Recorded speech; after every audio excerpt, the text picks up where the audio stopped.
নমস্কার বন্ধুরা, আজকে নিয়ে এসেছি দারুণ স্বাদের ছোলার ডালের রেসিপি, যেটা লুচি বলুন বা পোলাও সব কিছুর সাথেই কিন্তু খেতে দুর্দান্ত লাগে। কিন্তু তার আগে বলে রাখি, রেসিপিটা ভালো লাগলে অবশ্যই লাইক করবেন আর আমার চ্যানেলটাকে সাবস্ক্রাইব করতে একদমই ভুলবেন না। এটা সম্পূর্ণ ফ্রি। আমি এখানে ছোলার ডালটাকে আগে সেদ্ধ করে নিয়েছি। কিভাবে সেদ্ধ করেছি একটু দেখাচ্ছি।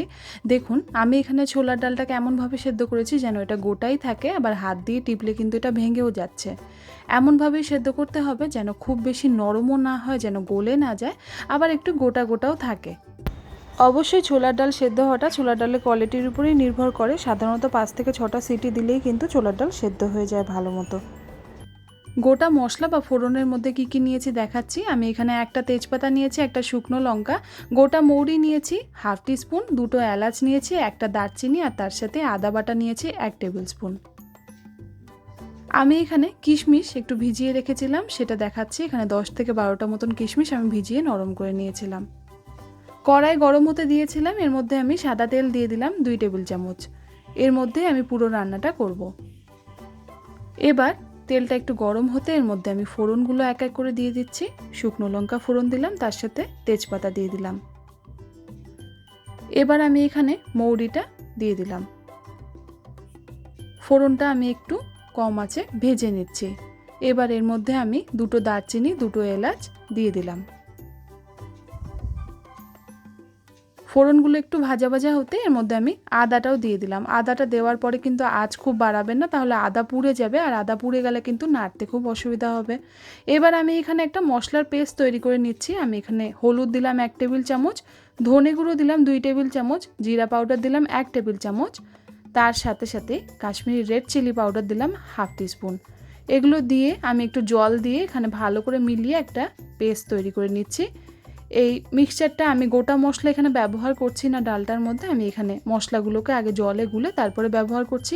এতে কিন্তু ডালের স্বাদ অনেক পরিবর্তন হয়ে যায়। আপনারাও এভাবে করে দেখতে পারেন, আশা করি আপনাদেরও ভালো লাগবে। এবার তেলের মধ্যে আমি মশলাটা গুলে নিয়ে দিয়ে দিলাম। কম আঁচে মশলাটা একটু নাড়াচাড়া করে নিচ্ছি, যাতে মশলার কাঁচা গন্ধটা সম্পূর্ণভাবে চলে যায়, সেদিকে ধ্যান রাখতে হবে। এবার আমি এর মধ্যে চিনি দিয়ে দিচ্ছি 1 টেবিল চামচ। চিনিটা একটু দিতে লাগে, ছোলার ডালে কিন্তু একটু মিষ্টি হলে পরে খেতে খুব স্বাদ হয়। এবার আমি এখানে নুন দিয়ে দিচ্ছি আমার স্বাদ অনুযায়ী, আপনারাও নুনটা নিজেদের স্বাদ অনুযায়ী ব্যবহার করবেন। এবার সব কিছু যখন একটু ভাজা ভাজা হয়ে গেল, এর মধ্যে আমি সেদ্ধ করে রাখা ছোলার ডালটা দিয়ে মিলিয়ে দিলাম। এই ছোলার ডালটার রেসিপিটা একটু অন্য রকমের। সাধারণত যখন ছোলার ডাল আমরা করি তখন এভাবে আমরা করি না, তো একটু আলাদাভাবে এই ডালটাকে তৈরি করছি। এবার দেখুন ডালটা যথেষ্ট জল ছেড়ে দিয়েছে। এবার আমি এর মধ্যে আমার পরিমাণ অনুযায়ী 2 কাপ মতন গরম জল দিয়ে দিলাম। ডালের মধ্যে কিন্তু গরম জল দিলে পরে ডালের স্বাদটা অনবদ্য থাকে, আর যেমন সুস্বাদু হয় খেতে, ঠান্ডা জল দিলে কিন্তু তেমন সুস্বাদু হয় না। তাই আমি এখানে গরম জলই ব্যবহার করলাম 2 কাপ। এবার ডালটা একটু ফুটে উঠতে আমি এখানে গরম মশলা পাউডার দিয়ে দিলাম। গরম মশলা পাউডার দিলাম 1 টিস্পুন। এবার সব কিছু দিয়ে ভালো করে আমি একটু মিলিয়ে নিচ্ছি।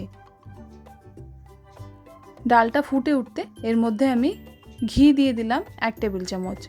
ঘিটা শেষের দিকে দিতে হবে, জলটা দেওয়ার পরে কিন্তু ঘিটা দেবেন, জল দেওয়ার আগে ঘিটা দেবেন না, তাহলে ঘিয়ের যে ফ্লেভারটা থাকে আর গন্ধটা থাকে ডালের মধ্যে খুব সুন্দরভাবে সেটা বসে যায়। এবার আমি এখানে কিশমিশগুলোকে ভাজিনি, কিশমিশগুলোকে আমি ডালের মধ্যেই দিয়ে দিলাম, দিয়ে একটু সেদ্ধ হতে দিচ্ছি। কিশমিশটা ডালের মধ্যে আমরা শেষের দিকে দেব। এবার এটাকে আমি ঢাকা দিয়ে 3 থেকে 4 মিনিটের জন্য একটু ফুটতে দেব। 3 থেকে 4 মিনিট পর আমি এটাকে উঠিয়ে নেব। ফিরে আসলাম 5 মিনিট পর। দেখুন ডালের রঙটা শুধু একবার দেখুন কত সুন্দর হয়েছে। এটা আমি আমার বাড়িতেও যখন করেছিলাম লুচির সাথে খেতে কিন্তু দারুণ লেগেছিল। শুধু ভাত বলবো না, লুচি বলুন, কচুরি বলুন, সব কিছুর সাথেই কিন্তু ছোলার ডালটা এইভাবে রান্না করলে খেতে দুর্দান্ত লাগে। আপনারাও একবার ট্রাই করে দেখতে পারেন, আশা করি ভালো লাগবে।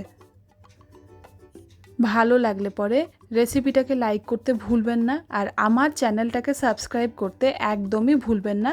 নিচে থাকা রেড সাবস্ক্রাইব বাটনটাকে একবার প্রেস করে দেবেন বন্ধুরা, তাহলে পরে আমার রেসিপির সমস্ত আপডেট সবার আগে আপনাদের কাছে পৌঁছে যাবে। আজ তাহলে এই পর্যন্তই থাক, এর পরের দিন ফিরে আসবো নতুন কোনো রেসিপি নিয়ে। ততদিন পর্যন্ত ভালো খাবেন, সুস্থ থাকবেন।